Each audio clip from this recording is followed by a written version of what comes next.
Radhe Radhe everyone. आज की video में मैं आपको आंवला एकादशी और रंग भरी एकादशी की व्रत कथा सुनाऊंगी। तो देखिए, आंवला एकादशी व्रत कथा सुनने के लिए आपको अपने सीधे हाथों में थोड़ा सा तिल और फूल लेके हम एक कथा सुन लेंगे या पढ़ लेंगे। तो चलिए कथा की हम शुरुआत करते हैं। सूत जी ने 88,000 ऋषियों को संबोधित करते हुए कहा कि हे ऋषियों, एक बार की बात है, महान राजा मानधाता ने वशिष्ठ जी से पूछा, हे वशिष्ठ जी, यदि आप मुझ पर प्रसन्न हैं तो मुझे ऐसे व्रत की कथा कहिए कि जिससे मेरा की कल्याण हो जाए। महर्षि जी बोले, राजन, सब व्रतों में से उत्तम और अंत में मोक्ष देने वाला आम्रकी एकादशी यानी कि आंवला एकादशी की मैं व्रत कथा आपको सुनाता हूँ। राजा मानधाता ने कहा कि हे मुनिवर, इस आम्रकी एकादशी के व्रत की उत्पत्ति कैसे हुई, इस व्रत के करने को क्या विधि है, ये वेदों के ज्ञाता कृपा करके इसका हम सब विवरण मुझे विस्तार पूर्वक कहे। हे मुनिवर, मुनि वशिष्ठ जी ने कहा कि हे राजन, मैं तुमसे समस्त विस्तार में इस व्रत का वर्णन करता हूँ। यह व्रत फाल्गुन मास के कृष्ण पक्ष में आता है। इस व्रत के फल से समस्त पाप नष्ट हो जाते हैं। इस व्रत का पुण्य 1000 गौदान के बराबर होता है। आंवल की एकादशी की महत्ता और उसके गुणों के अंतरिक्त इस बात पर भी इसकी उत्पत्ति भगवान विष्णु के श्रीमुख से हुई थी। अब मैं आपको इसके पुण्य फलों की को देने वाली पौराणिक कथा कहता हूँ, ध्यान पूर्वक सुनो।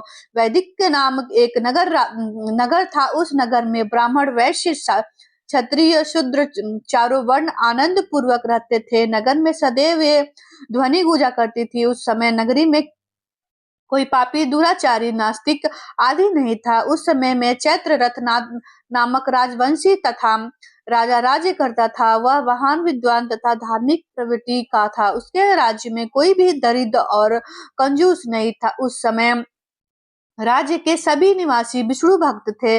भगवान उस राज्य पर विशेष कृपा करते हुए कहा, वहां पे वृद्ध से बालक तक सभी निवासी प्रत्येक एकादशी का व्रत करते थे। एक दिन समय फाल्गुन मास के शुक्ल पक्ष की आंवल की एकादशी का दिन था। उस दिन राजा से प्रजा तक, वृद्ध से बालक तक, हर्ष सहित सभी एकादशी का व्रत करते हुए राजा अपनी प्रजा के साथ मंदिर में आकर कुंभ स्थापित करके तथा धूप, दीप, नवग्ध, पंचरत्न, छत्र आदि से धात्री का पूजन करने लगे। वे धात्री की इस प्रकार स्तुति करने लगे कि हे धात्री, आप ब्रह्मा स्वरूपा हो, आप ब्रह्मा जी द्वारा उत्पन्न और समस्त पापों को करने वाली है। आपको नमस्कार है। आपका क्या अर्थ है, स्वीकार करें। आप श्री रामचंद्र जी के द्वारा सम्मानित हैं। मैं आपसे प्रार्थना करता हूँ कि मेरे समस्त पापों का हरण करे। उस देवालय में रात्रि को सबने जागरण किया। रात्रि के समय उस जगह पर बहेलिया आया। वह महापापी दुराचारी था। अपने कुटुंब का पालन करने के लिए जब वह जीव हत्या करता था, वह भूख प्यास से अत्यंत व्याकुल था। कुछ भोजन पाने की इच्छा से मंदिर के एक कोने में बैठ गया। उस समय भगवान विष्णु जी की कथा एकादशी महात्म्य में सुनने लगा। इस प्रकार उस बलि ने नमस्त रात्रि अन्य लोगों के साथ जागरण में व्यतीत किया।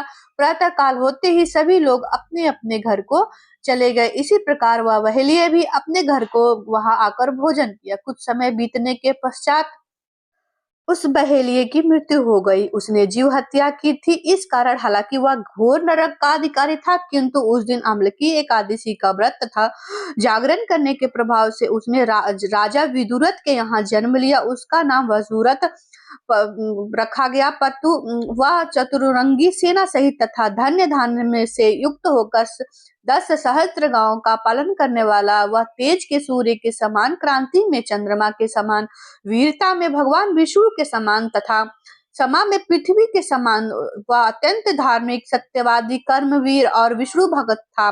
वह प्रजा के समान सम्मान देने वाला तथा प्रजा का पालन पोषण करने वाला था। दान देना उसका नित्य कर्तव्य था। एक दिन राजा वसुरथ शिकार खेलने के लिए गया। देवयोग से वन में वह रास्ता भटक गया और दिशा का ज्ञान न होने के कारण उसी वन में वह एक वृक्ष के नीचे जाकर सो गया। उस समय पहाड़ी डाकू वहां आए और राजा को अकेला देखकर मारो मारो का उच्चारण करते हुए राजा की तरफ भागने लगे। वह डाकू कहने लगे कि इस दुष्ट राजा ने हमारे माता पिता पुत्र पुत्र आदि सभी संबंधियों को मारा है तथा देश से निकाला है। अब हमें इसे मारकर अपने अपमान का बदला लेना चाहिए। ऐसा कहकर वह डाकू राजा को मारने के लिए दौड़े।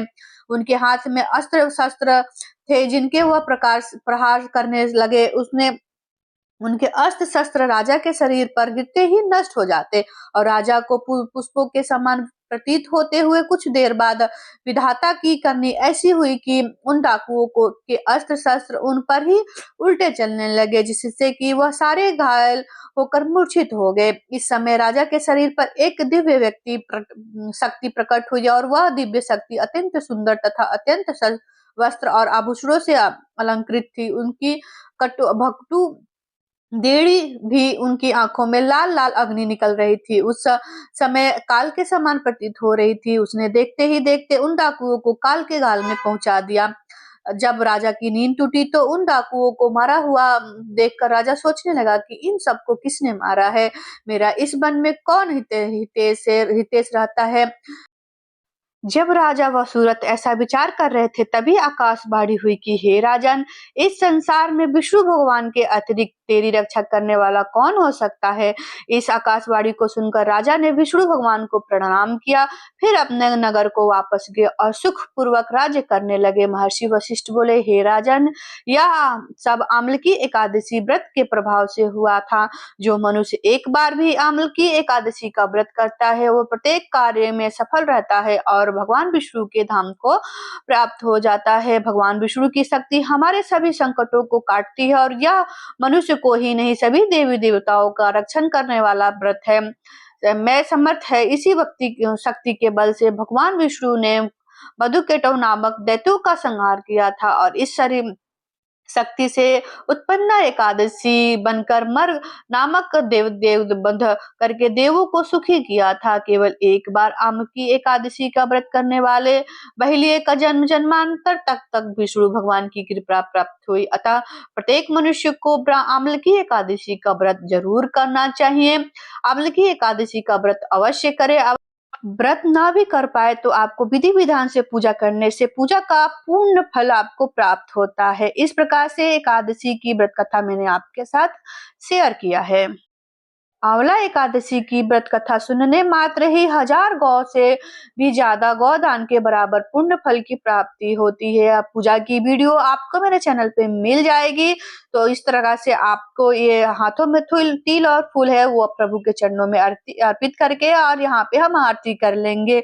आशा करती हूँ कि आपको मेरी ये पूजा विधि पसंद आई होगी, तो वीडियो को लाइक और शेयर जरूर करिएगा। पूजा विधि आपको मेरे चैनल पे डिस्क्रिप्शन बॉक्स में मिल जाएगा। मिलती हूँ आपको दूसरी वीडियो में। कमेंट बॉक्स में राधे राधे जरूर लिखिएगा। राधे राधे।